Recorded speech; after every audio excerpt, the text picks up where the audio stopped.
Hey guys, today I'll show you the unboxing of the Samsung Galaxy M12. So let's get started.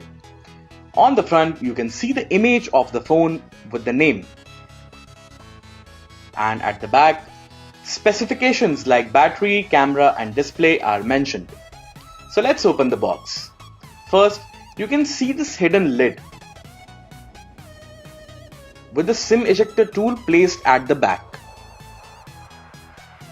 And inside the lid we have documentations like quick start guide, regional lock guide and warranty card.